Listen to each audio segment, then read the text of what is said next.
Damos gracias al Señor, damos gracias por su amor. Damos gracias al Señor, damos gracias por su amor. Por la mañana las aves cantan, las alabanzas de Cristo el Salvador. Digno amigo, ¿por qué no cantas las alabanzas de Cristo el Salvador?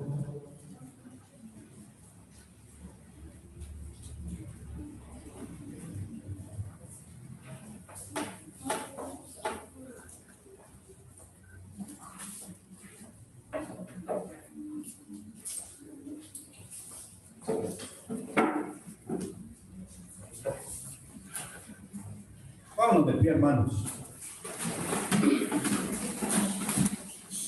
Vamos a dar gracias a Dios por esa ofrenda. Llenemos nuestro rostro, cerramos nuestros ojos. Padre bueno, Padre amado, una vez más, Dios, estamos ante tu presencia, tu pueblo, en este momento, Dios, para rendirte gracias. Gracias, Padre, porque tú eres el único medio por el cual nosotros hemos tenido la posibilidad de poder participar de esta preciosa bendición que es ofrendar, Dios bendito, amado, de dar de lo mucho que tú nos das, Padre, para tu obra, para ayudar al pueblo tuyo, para ayudar, Dios, a tus hijos. Gracias, Dios amado, porque tú has sido el medio para que el trabajo no falte en todos los hogares de cada uno de tus hijos, para que no falte, Dios, ese medio para tener el sustento necesario, Dios, y para tener más aún, para poder ofrendar, Dios. Y te damos gracias porque lo hemos hecho con alegría. Sabemos, Padre, que cada uno de los hermanos que ha puesto su ofrenda lo ha hecho con alegría, con amor, felices, contentos de saber de que vamos a ayudar a tu pueblo y de que vamos a seguir, Dios bendito, amado, trabajando en tu obra. Padre bendito, pedirte que bendigas aún más la vida de todos tus hijos, que bendiga, Dios, de sus trabajos, las fuentes de trabajo, Dios, que bendigas la vida de cada uno y que provea, Dios, una fuente a aquel que no la tiene aún. Sabemos que tú eres bueno, que tú eres justo, que tú, Padre, con su tiempo y a su debido tiempo darás esa gran bendición y proveerás, Dios, para que sigamos ofrendando con alegría, para que sigamos dando, Dios, para tu obra. En este momento, Dios, te damos las gracias, te pedimos todo esto en el nombre bendito y poderoso de Cristo Jesús. Amén. Amén. Hermanos, tomen asiento, que Dios les bendiga. No sin antes un detallito, si bien hay pocos niños, pero qué bonito el día de hoy que todos esos niños, los padres, ¿verdad?, estuvieron quietecitos y todo se hizo con mucha reverencia. Dios les bendiga. Amén.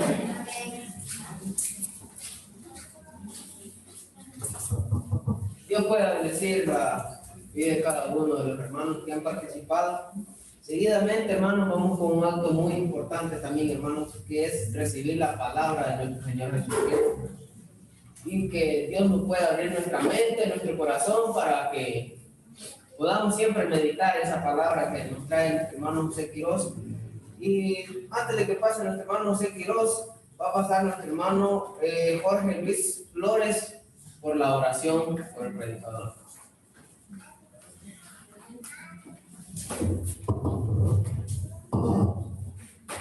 Pongámonos de pie, hermanos. Llenemos nuestro rostro. Señor que estás en los cielos, Padre, gracias por este día, Padre. Un día muy hermoso, Padre, un día soleado, Señor. Señor, el día de hoy, el hermano que nos va a impartir la charla, Señor, ponle palabras buenas en tu boca y que percatemos el mensaje y pongamos mucha atención, Señor. Bendícenos, protégenos de todo mal, Padre. Todo esto te lo pido en el nombre de Cristo Jesús. Amén. Amén.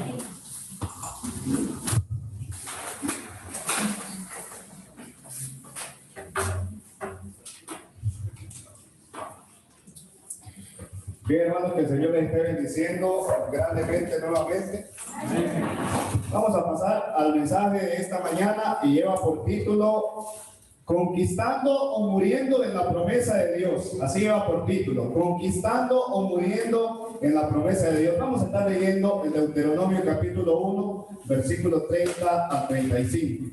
Deuteronomio capítulo 1, versículo 30 al 35, dice a su letra: nuestro Dios nos guiará y luchará por nosotros, así como luchó por nosotros contra Egipto y nos guió por el desierto.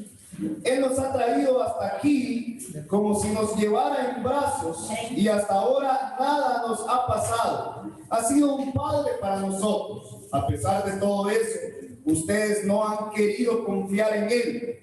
Aún cuando Él ya se ha adelantado a elegir el lugar que va a darles para llevarlos allá, ha venido guiándolos de noche, los ha alumbrado con fuego, y de día los ha protegido con una nube. Cuando Dios escuchó sus quejas, se enojó, pues ustedes son gente muy mala. Por eso juró que no disfrutarían de la tierra que había prometido a sus antepasados. Palabra del Señor. Bien, pues resulta, hermanos, de que el pueblo de Israel en algún momento había sido esclavo en Egipto por 400 años, y después de ser esclavo en Egipto, pues le dio un libertador, el cual fue Moisés, y los sacó de Egipto. Pero no únicamente consistía en sacarlos de Egipto, sino llevarlos a un nuevo lugar donde pudieran vivir mucho mejor, a un nuevo lugar donde todo fuese diferente, donde pudieran vivir de manera más próspera. En otras palabras, vino y les hizo una promesa de una herencia, de una tierra, ¿verdad? Pero resulta de que Israel, al cruzar o al intentar cruzar por el desierto para poder llegar a esa herencia, en determinado lapso de tiempo, o en ese lapso de tiempo, Dios se manifestó en gran manera en el desierto. Como nos dicen los versículos, se manifestó en gran manera, de una manera que yo considero que el pueblo de Israel nunca había visto tan cerca a Dios con ellos, a tal punto de que cuando el pueblo tenía frío en las noches, resulta que venía una columna de fuego, ¿verdad?, que los calentaba. Y resulta de que cuando el pueblo iba cruzando el desierto, iba caminando, para que no se asolearan, para que no se pusieran de gritos, les pasaba de que venía una nube, y iba la nube con ellos. El pueblo iba caminando y la nube iba con ellos. ¿Para qué? Para que no se asolearan. Entonces, y se siguió manifestando de muchas otras maneras. Cuando tenían sed les daba agua, cuando tenían hambre les daba comida, y así sucesivamente. Pero sucede de que este pueblo, a pesar de ver la gran manifestación de Dios con ellos, no amaban a Dios de todo corazón. Y al no amar a Dios de todo corazón, algunos de ellos murieron en el desierto. Lamentablemente también tenemos cristianos de que no aman a Dios todavía de todo corazón. Y así como al pueblo de Israel, Dios le hizo la promesa de un mejor lugar, de una herencia, de un lugar donde iban a vivir mejor, de un lugar donde ya no iban a estar como estaban sufriendo en Egipto. Así Dios también nos ha hecho una promesa de una herencia a nosotros. Pero no cualquier herencia, sino que esta herencia viene y ahora es mucho mejor que la herencia que se le hizo al pueblo de Israel. Esta herencia que se nos ha hecho a nosotros es una herencia eterna, es una herencia en los cielos, es una herencia donde ya no va a haber más sufrimiento, donde ya no va a haber más llanto, donde ya no va a haber más dolor, donde todo va a ser bonito y donde vamos a estar todavía más cerca de Dios. Pero también tenemos, como el pueblo de Israel, personas que aún no aman a Dios de todo corazón. Y resulta, como mencionaba el mensaje, se llama conquistando o muere o muriendo en la promesa de Dios, ¿verdad? Por ejemplo, vamos a ver causas que les trajeron la muerte al pueblo de Israel. Entonces, causas que hicieron de que la promesa de Dios no se cumpliera en determinadas personas. Siempre vamos a ir a Deuteronomio capítulo 1 y vamos a ver ahí de que una de las causas es la rebeldía. Vamos a ir al versículo 26. Dice de la siguiente manera, el versículo 26 del capítulo 1 de Deuteronomio: sin embargo, ustedes se rebelaron a las órdenes de Dios y no quisieron ir. Entonces, el pueblo de Israel tenía rebeldía. Entonces, es una de las primeras causas por las cuales este pueblo no recibió la herencia que Dios le había prometido. Rebeldía. Y no era únicamente de que se rebelaban ante otras personas o ante prácticamente sus dirigentes de ese entonces, sino de que se rebelaban específicamente a las órdenes que Dios les había dado. Estimado hermano, estimado amigo, déjeme decirle que la rebeldía también es causa de muerte. Y en este caso, Israel murió físicamente, pero en este caso el cristiano, a diario, se está jugando o la vida eterna o se está jugando una condenación eterna. Entonces la rebeldía también te puede llevar en este caso a la muerte eterna. En otras palabras, los rebeldes no van a heredar el reino de los cielos. ¿Rebeldes a qué? Rebeldes a no obedecer los mandatos que Dios da. ¿Será que tenemos cristianos así? Me imagino que sí. De repente tenemos el cristiano de que Dios está diciendo a través de su palabra que hay que hacer tal cosa, que hay que hacer aquello, pero resulta de que como yo soy un cristiano rebelde, yo digo no, porque yo soy rebelde. Entonces la rebeldía va a ser una de las causas para perder la salvación, para perder la vida eterna en los cielos. Pero el pueblo de Israel resulta que no únicamente era rebelde, sino que mire qué más hacía. El pueblo de Israel también tenía una negatividad. Entonces, ellos no querían ir, eran totalmente negativos, a pesar de que Dios los estaba instruyendo, a pesar de que Dios quería algo bueno para ellos. Resulta de que ellos eran rebeldes y aparte de eso de rebeldes resulta de que eran negativos. Y hay que tener mucho cuidado con esto, porque si al cristiano se le puede ir sumando. Imagínense un cristiano rebelde y a la misma vez un cristiano negativo que no cree en las promesas de Dios, que no cree en lo que Dios le está mostrando, que no cree en lo que Dios quiere hacer en él, que no cree en las órdenes de Dios, que no cree en los preceptos divinos. Rebelde y negativo. Pero al pueblo de Israel no únicamente le pasaba eso, porque ahora vamos a ver en el versículo 27 de que ellos hacían algo. Y mire, dice, al contrario, regresaron a sus casas y se quejaron de Dios. Pensaron que Dios no los quería y que los había sacado de Egipto solo para que los amorreos los destruyeran. La Reina Valera dice, y murmuraban. Entonces, ¿cuál es la otra razón por la que el pueblo de Israel o por la que ese grupo de personas no heredó esa herencia que Dios quería dar? Por andar murmurando. Murmurar es prácticamente quejándose, ¿verdad? Entonces, ¿cómo es la murmuración? Ay, que comienzo con esto, ay, que mejor aquí, ay, que no sé qué, y así sucesivamente, ¿verdad? Murmuración. En otras palabras, la murmuración lo llevó a la muerte.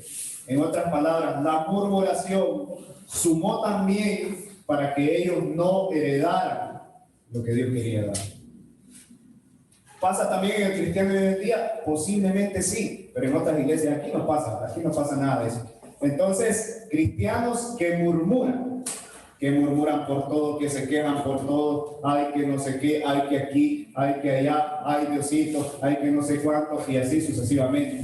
Deje de quejarse, deje de estar murmurando. Y resulta de que estos israelitas, primero, tenían una murmuración privada en sus casas. En otras palabras, en sus casas pasaban murmurando y así sucesivamente. Pero resulta que la murmuración posteriormente se les hizo pública. Entonces ellos tenían una murmuración pública y una murmuración privada. Y todo eso sumó para que el pueblo de Israel no heredara lo que Dios quería dar. Pero no queda ahí la situación, sino de que aparte de rebeldes, negativos, murmurones, eran miedosos también. Y vamos a ver el siguiente versículo que nos dice en el versículo 28. Cuando supieron que en ese territorio vivía gente muy fuerte y de gran estatura y que sus ciudades estaban rodeadas de grandes murallas, les dio mucho miedo. Y más se desanimaron cuando supieron que ahí vivían los descendientes del gigante Anak. Rebeldes, negativos, murmuraban pública y privadamente y eran miedosos. ¿Cómo la ven? Y eso viene también y le suma para que ellos muriesen en el desierto, miedosos. Entonces, ni porque Dios estaba con ellos y ya les había dado una tierra, ya les había prometido la tierra, sin embargo, ellos seguían teniendo miedo y decían, no, ahí no vamos a ir porque tenemos miedo, este Dios es demasiado grosero, solo nos sacó de allá para venirnos a poner aquí y que esto nos destruyera. Y imagínense, más que se ha dado el rumor de que en esa ciudad resulta de que están los descendientes de un llamado gigante Anak, como si no tenían a Dios con ellos. Entonces el versículo 28 dice que ellos tenían miedo, no le tenían miedo a Dios, sino todo lo contrario, le tenían miedo a las demás cosas. En otras palabras, la negatividad, la rebeldía, la murmuración los llevó a tener miedo. ¿Y será que pasa también en el cristiano? Por supuesto que sí, hermanos. Por supuesto que sí. El cristiano muchas veces se llena de temor. Y el cristiano dice, ay, yo no puedo. Ay, que esto. Ay, que aquello. Y así sucesivamente. Entonces, el miedo también lo llevó a la muerte en el desierto. Y volvemos a la pregunta. ¿Qué tipo de cristiano quiere ser? ¿Quiere ser un cristiano que conquista o un cristiano que muere? Pero seguimos leyendo, ¿verdad? Seguimos leyendo. Aparte de que tenían miedo, resulta de que estos eran incrédulos. Dice del 28 al 32, bueno, ya leímos el 28. Dice el 29, permítanme, sí, dice el 29. Yo recuerdo que les dije, cálmense, no tengan miedo. Nuestro Dios nos guiará y luchará por nosotros, así como luchó por nosotros contra Egipto y nos guió por el desierto. Él nos ha traído hasta aquí como si nos llevara en un brazo y hasta ahora nada nos ha pasado. Ha sido un padre para nosotros. A pesar de todo esto, ustedes no han querido confiar en Él. A ver, ¿qué sucedió cuando Moisés estaba recibiendo las tablas de la ley? ¿Qué se puso a hacer el pueblo? Se puso a hacer un becerro de oro.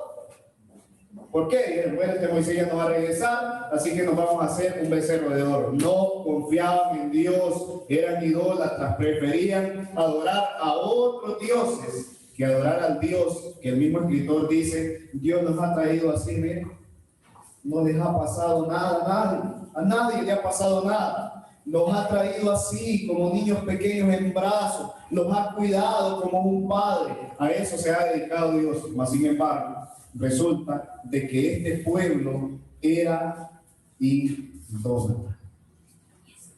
Y todas esas actitudes lo llevó a la muerte en el desierto. Rebeldía, negatividad, murmuración, temor, incredulidad y así sucesivamente. ¿Qué quiere ser usted? ¿Un cristiano que conquista o un cristiano que muere? Piense por un momento, ¿qué quiere ser usted? Porque resulta que el cristiano conquistador va a ser totalmente diferente al cristiano que quiere morir en el desierto. Va a ser totalmente diferente. Y es que resulta que Dios, Jesús, cuando estaba con esta idea del cristianismo, no pensaba en cristianos que estuvieran llenos de rebeldía, no pensaba en cristianos que estuvieran llenos de negatividad, no pensaba en cristianos que estuvieran llenos de miedo, no pensaba en cristianos que no acataran las órdenes de Dios. No tenía en mente eso, sino que tenía en mente algo totalmente diferente. Entonces, porque si Dios está con nosotros, ¿quién va a estar contra nosotros? Y si alguien está contra nosotros, pero si Dios está con nosotros, ¿cuál es el problema? Si Dios está con nosotros. Israel había olvidado totalmente eso. Dios quiere cristianos conquistadores. Y vamos a ver cómo es un cristiano conquistador. Ahí mismo en Deuteronomio resulta de que el Señor iba adelante de ellos. Así iba el Señor adelante de ellos. Dice el versículo 30 en adelante: Nuestro Dios nos guiará y luchará por nosotros, así como luchó por nosotros contra Egipto y nos guió en el desierto. ¿Quién iba delante de ellos? Dios iba delante de ellos. Pues resulta que la situación en Israel estaba así. El pueblo era tan grande y resulta que habían personas que las había sacado de Egipto Dios y las había traído hasta ahí. Pero resulta que también habían personas que estaban llenas de negatividad. Y dijo Dios lo siguiente: con esta generación no puedo seguir haciendo nada. ¿Por qué? Porque son negativos, porque son rebeldes. Y habían algunos que vinieron y pensaban de manera positiva y que recordaban desde que los sacó de Egipto hasta donde estaba, no les había pasado absolutamente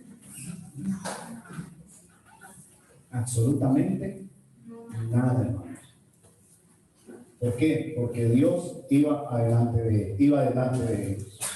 Entonces, ¿qué pasó con aquella generación que era rebelde, que era negativa, que era murmuradora, que hacía todo ese tipo de cosas? ¿Qué pasó con esa generación? Pues pasó simple y sencillamente que dijo Dios: yo no puedo hacer nada, estos se mueren en el desierto y voy a comenzar a hacer grandes cosas con una nueva generación. Y posteriormente así fue. Entonces, ¿cómo es un cristiano conquistador? Un cristiano conquistador es un cristiano que sabe perfectamente de que Dios está con él. Un cristiano conquistador es un cristiano que sabe perfectamente que no es una lucha de él, sino que es una lucha en que el Señor va a pelear por él. Un cristiano conquistador es aquel cristiano que tiene fe, Al cristiano muchas veces se le va la fe y deja de tener fe en Dios y comienza a tener fe en otras cosas, como médicos, como trabajo, como dinero, como cualquier otra cosa. Así, de la misma manera como el pueblo de Israel había perdido su fe en Dios y resulta que estaba teniendo fe en otro tipo de cosas. El cristiano conquistador única y exclusivamente pone su fe en Dios. Y por supuesto que el cristiano conquistador es fiel, dice el versículo 36. Y como Caleb fue el único obediente, Dios dijo que él sería el único que disfrutaría de él. Por eso también sus descendientes recibirían toda la tierra que tocarán con la planta de sus pies. El cristiano conquistador es un cristiano que es fiel. ¿Cuánto tiempo? Solo los domingos. No, es fiel todo el tiempo. ¿Y qué más es el cristiano conquistador? El cristiano conquistador resulta que no es aquel tipo de cristiano que hay que andarle animando a cada rato. No hay que andarle animando a cada rato, sino que el cristiano conquistador resulta que está disponible para poder animar a otros. ¿Se ha fijado que de repente sí pasan este tipo de cosas? Que de repente hay cristianos que tienen 10 años, 20 de estar en la iglesia y se va por unos meses y hay que volverlo a animar para que vuelva. Ah, ya volvió. Estuvo otro año, se fue por unos meses y hay que volverlo a animar para que vuelva. Y siempre está en esa transición, en ese periodo de me voy, te voy a traer, me voy, te voy a traer, y así sucesivamente, como si fuese, qué sé yo, un juego esto. Entonces, el cristiano conquistador es un cristiano que va a estar fiel todo el tiempo y que va a estar dispuesto a animar a otros, que no está esperando de que lo vayan a animar. Ay, qué barbaridad, a mí nadie me visita. Vaya, visite a otro, usted está quejando, mejor vaya, visite a otro, vaya a animar a otro, vaya, predíquele a otro, y así sucesivamente. El cristiano conquistador es un cristiano que se va a dirigir por Dios de manera humilde. ¿Cuántos están dispuestos a dejarse dirigir por Dios? Amén. Entonces, con eso me da a entender de que queremos ser cristianos conquistadores. Amados hermanos, quiero concluir diciendo de que las cosas de Dios son sencillas. Con Dios las cosas no son complicadas. Con Dios las cosas son sencillas. Cada día que pasa, nosotros nos jugamos una salvación o una condenación. Dios no condena a nadie. Resulta que uno se condena a sí mismo por sus propias acciones. Dios no condena absolutamente a nadie. ¿Quería darle la herencia a este pueblo? Por supuesto que sí, si para eso lo sacó de Egipto. Pero resulta que ellos decidieron mejor tener otro tipo de actitudes para con Dios. ¿Quiere dar la vida eterna a Dios a ustedes? Amén. ¿Quiere dar la vida eterna a Dios a ustedes? Amén. Por supuesto que sí quiere dársela. Entonces seamos cristianos conquistadores. Hermanos, que el Señor les esté bendiciendo grandemente en esta vida.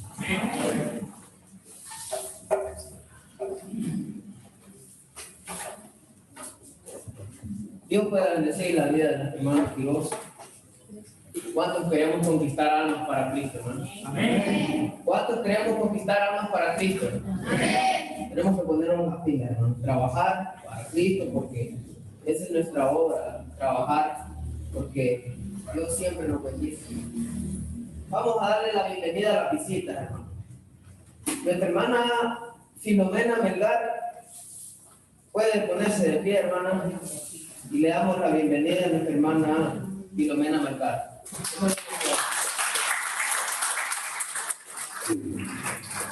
Tenemos también nuestra hermana Merari Melgar, hermano.